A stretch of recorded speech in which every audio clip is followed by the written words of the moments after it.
Salam sejahtera bagi kita sekalian. Assalamualaikum warahmatullahi wabarakatuh. Para PNS, TNI, Polri, dan pensiunan telah menerima gaji ke-13 mulai tanggal 5 Juni 2023. Tetapi untuk P3K tidak terjadi seperti itu. Banyak P3K 2022 tidak dapat gaji ke-13. Pentolan honorer K2 mencurigai Pemda. Kenapa sampai dicurigai Pemda? Mari kita ikuti. jpnn.com yang membuat judul berita, banyak P3K 2022 tidak dapat gaji ke-13.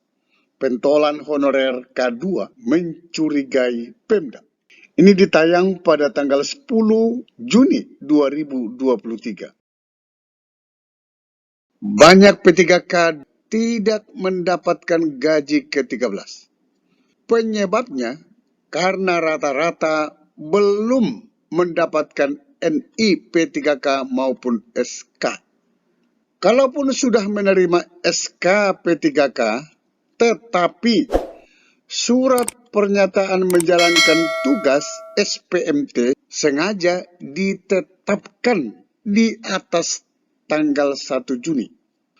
Koordinator Wilayah Perkumpulan Honorer K2 Indonesia untuk Jawa Timur, Eko Mardiono, mencontohkan di Kabupaten Ponorogo SPMT P3K tenaga kesehatannya ditetapkan 3 Juni 2023. Anehnya, P3K nakes di Ponorogo sudah diminta membuat surat pernyataan mengundurkan diri dari status sebagai tenaga kontrak per 1 Juni. Teman-teman honorer K2 nakes yang sudah diangkat P3K 2022 diminta membuat surat pernyataan mengundurkan diri 1 Juni 2023. Anehnya, SPMT malah 3 Juni. Kenapa enggak 1 Juni? Kata Eko. Eko mengaku heran dengan alasan Pemkab Ponorogo bahwa 3 Juni dipilih karena tanggal 1 dan 2 adalah hari libur. Pemdanya lupa bahwa sudah meminta P3K nakes mengundurkan diri pada hari libur juga. Ironinya lagi, lanjut Eko, gara-gara SPMT 3 Juni, P3K nakes baru bisa terima gaji pada bulan Juli mendatang. Eko mengungkapkan bukan hanya Ponorogo yang bersikap demikian. Cukup banyak Pemda yang sengaja mengulur-ulur waktu pengangkatan P3K 2022. Saya nggak habis pikir mengapa Pemda tega memperlambat pengangkatan P3K. Jangan heran honorer merasa dijebak dengan program P3K ini.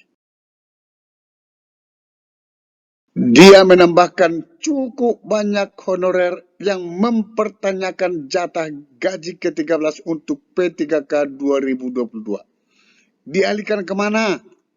Setahu mereka, gaji ke-13 itu ditanggung pusat.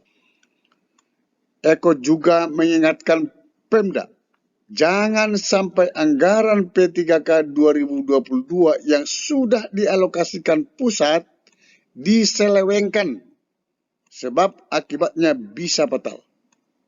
Kami melihat P3K itu adalah wujud kebijakan pembodohan sejumlah pejabat negeri ini.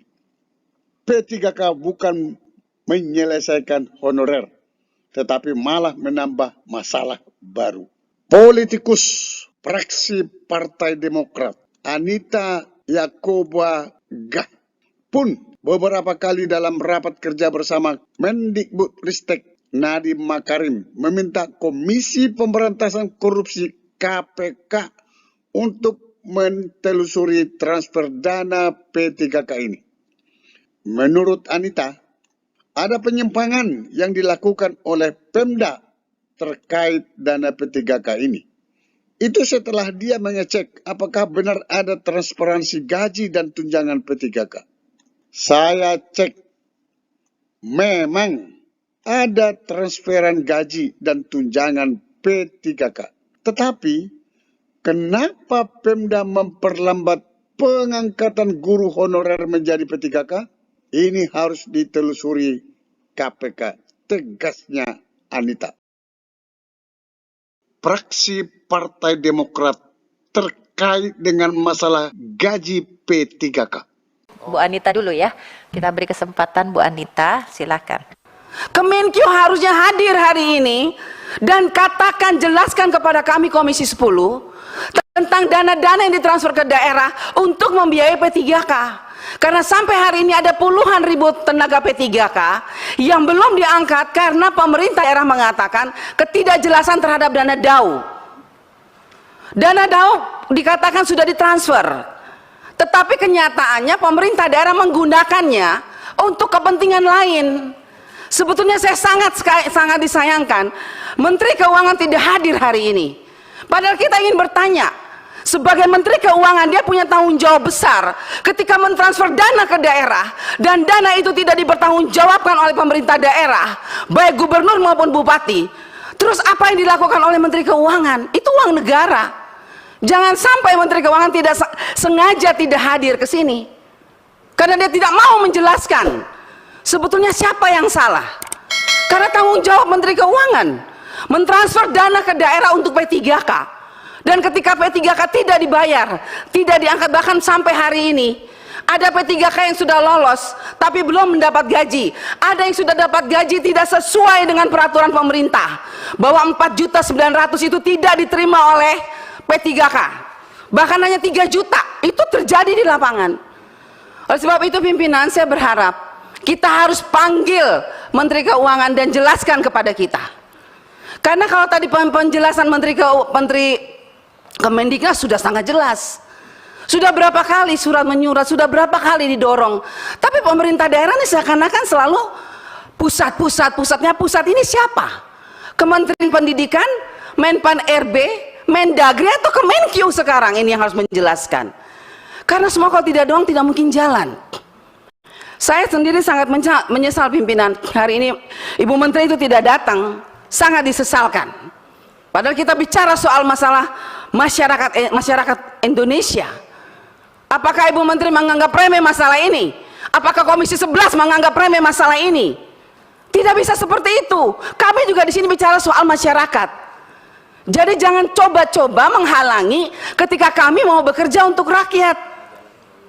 Oleh sebab itu saya berharap pimpinan, kita harus bersurat kepada Komisi 11, bila perlu kepada pimpinan DPR RI. Hadirkan kementerian di Komisi 10 supaya jelas apa yang ditransfer ke dana ke daerah itu jelas. Sudah ditransfer atau belum? Karena kadang-kadang pemerintah daerah mengatakan sudah ditransfer tadi tidak pas loh. Terus hitung-hitungannya gimana? Makanya saya ingin tanya ini sama Ibu Menteri Keuangan, berapa jumlah guru honorer yang mau diangkat? Berapa yang ditransfer? Kalau yang buka formasinya banyak tapi yang ditransfer cuma sedikit, ya pemerintah daerah pusing juga. Ya, sementara kita selalu mendesak Kementerian Pendidikan bahwa berapa? Tadi Pak Ferry sudah mengatakan berapa angka-angkanya. Kita mau bicara angka berapapun, tapi kalau uangnya nggak jelas, nggak jalan, Pak. Oleh sebab itu pimpinan, saya berharap kita minta panggil tuh Menteri Keuangan. Ibu Menteri Keuangan harus jelaskan kepada kita. Dana DAU di daerah banyak diselewengkan oleh pemerintah daerah. Terus apa yang dilakukan oleh pemerintah daerah? Bila perlu saya minta nih, kalau bisa mau ngomong sama Pak Presiden, bagaimana itu uang yang ditransfer ke daerah, bagaimana pengawasannya? Jangan dibiarkan pemerintah daerah berkeliaran dengan dana DAU untuk P3K. Itu untuk P3K, kita berjuang mati-matian, tapi kok diselewengkan, kok diam aja pemerintah pusat? Pak Presiden, halo, Pak Presiden jangan diam aja. Loh iya, ini masalah honorer yang dijanjikan oleh Pak Presiden 1 juta, mana hanya 500.000, itu pun masih menuai masalah di daerah. Banyak bupati, wali kota, dan gubernur yang tidak menggunakan dana P3K dengan baik. Tapi mana pemerintah provinsi? Mana pemerintah pusat? Hari ini kita berharap bertemu dengan Ibu Menteri Keuangan, malah dilarang lagi sama Komisi 11. Bagaimana ini kita mau menyelesaikan masalah negara kalau begini?